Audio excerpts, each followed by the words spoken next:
Hi అండి. నమస్తే. Welcome back to my channel. నేను మీ సుజాత. MS foods. ఈరోజు నేను పూరీ కర్రీ చాలా వెరైటీగా మంచిగా హెల్దీ కర్రీ చేస్తున్నానండి.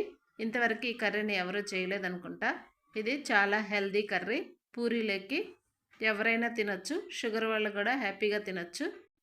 ఈ హెల్దీ కర్రీ కోసం కావాల్సినవి ఎలా తయారు చేయాలో చూద్దాం. నేను బొబ్బర్లు ఒక హాఫ్ కప్ తీసుకున్నాను. ఏరుశనగ గుళ్ళు ఒక హాఫ్ కప్ తీసుకున్నాను. పెసలు, పచ్చ పెసలు ఒక హాఫ్ కప్ తీసుకొని ఈ మూడింటిని నైట్ అంతా నానబెట్టి పక్కన పెట్టుకోవాలి. ఉదయాన్నే 3 ఆలుగడ్డ తీసుకున్నానండి. ఈ ఆలుగడ్డలు పైనంతా తొక్కు ఇలా తీసేసి శుభ్రంగా కడిగేసి పైన తొక్కు తీసుకోవాలి మట్టిపోయే విధంగా. వీటిని ఒక్కొక్కటి 4 పీసెస్గా కట్ చేసి ఇందులో వేసుకోవాలి. ఇలా మొత్తం కట్ చేసుకోవాలి. వీటిలన్నిటినీ చిన్నవి అయితే చిన్నగా 2 కట్ చేసుకుంటే సరిపోతుందండి.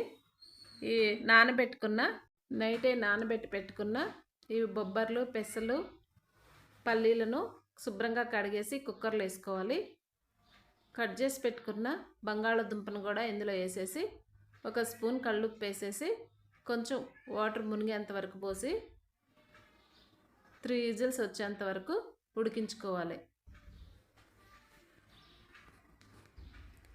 ఇది చాలా హెల్దీ కర్రీ అండి. మనం ఎవరైనా దీన్ని చాలా ఈజీగా చేసుకోవచ్చు.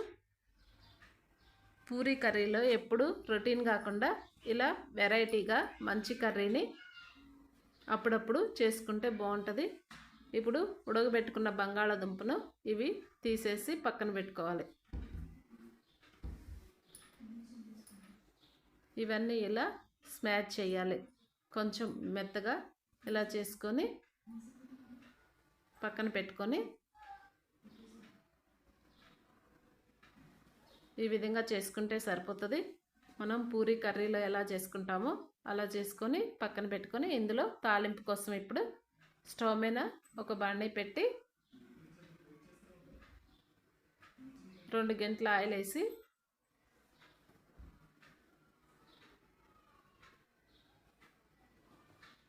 కొంచెం ఆవాలు, మిరియాలు, కొంచెం చెక్క, లవంగాలు 2-3 వేసి 1 స్పూన్ జీలకర్ర,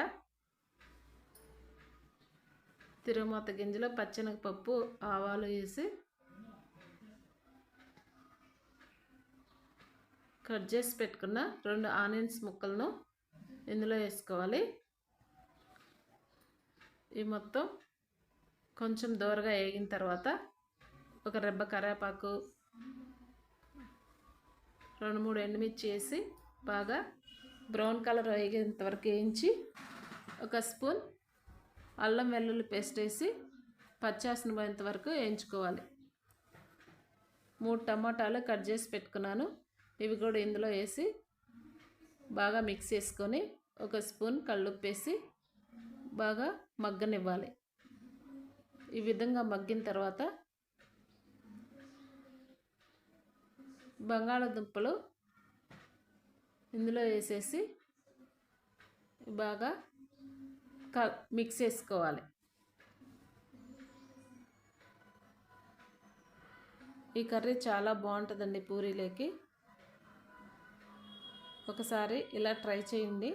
కొత్తగా మంచిగా హెల్దీ కర్రీ.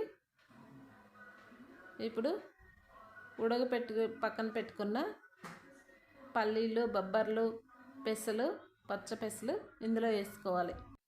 ఈ మొత్తం ఈ తాలింపులో వేసేసుకొని బాగా మిక్స్ చేసుకోవాలి.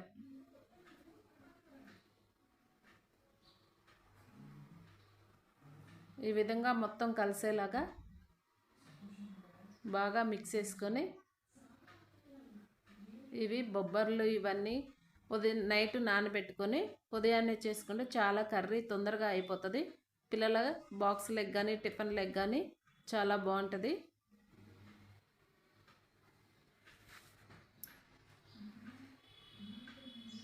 మొత్తం ఇలా మిక్స్ చేసుకొని ఇందులో ఇప్పుడు 1 స్పూన్ పసుపు, 1 స్పూన్ కారం,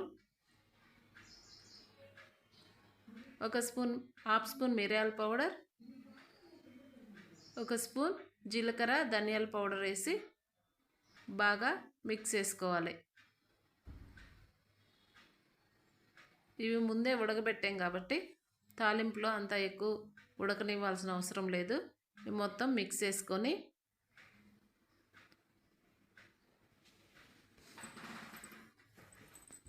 ఇందులో ఉప్పు సరిపోయిందో లేదో చూసుకొని, పూరీలో కూడా ఉప్పు ఉంటుంది కాబట్టి కొంచెం హాఫ్ స్పూన్ సాల్ట్ వేసానండి.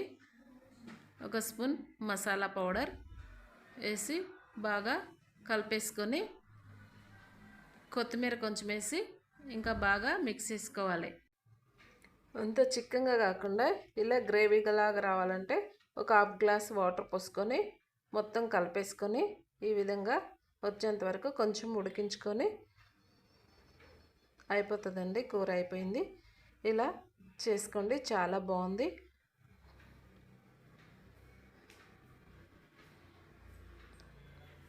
ఇవన్నీ హెల్త్కి చాలా మంచిది కదా. ఇవి అయిపోయింది. కూర పక్కన పెట్టేసుకొని ఇప్పుడు పూరీ కోసం స్టవ్ మీద ఒక బాండి పెట్టి ఆయిల్ పోసి ఆయిల్ హీట్ ఎక్కిన తర్వాత పూరీలు చేసి పెట్టుకున్నామండి. కూర స్టార్ట్ అయ్యే ముందే పిండి కలిపి పక్కన పెట్టుకుని పూరీలు చేసుకున్నాం. పూరి బాగా ఉబ్బాలంటే అంత సన్నగా కాకుండా అంత లావుగా కాకుండా మోయినంగా చేసుకుంటే మధ్యలో అలా ఉబ్బుతుంది. బాగా ఇలా ఉబ్బుతుంది పూరి. చాలా టేస్ట్ కూడా బాగుంటుంది. మొత్తం కాలుతుంది. ఇలా మొత్తం పూరీలు చేసుకొని పక్కన పెట్టుకోవాలి. పూరీల్లోకి ఈ కర్రీ ఒకసారి చేసి చూడండి, మీకు బాగా నచ్చుతుంది. మీరు హెల్దీ కర్రీ కాబట్టి ఎప్పుడు ఇలాగే చేసుకుంటారు. మీ పిల్లలకు కూడా ఇలాగే చేసి పెట్టాలని ఇష్టపడతారు. ఒకసారి తప్పకుండా టేస్ట్ చూడండి. కర్రీ అయితే చాలా బాగుంది. ఈ పూరీలు పెట్టుకొని తింటే చాలా సూపర్గా ఉంది. ఈ కర్రీని ఎవరైనా ఎప్పుడైనా చేయకపోతే ఒకసారి ఇలా ట్రై చేసి చూడండి, మీకు చాలా బాగా నచ్చుతుంది.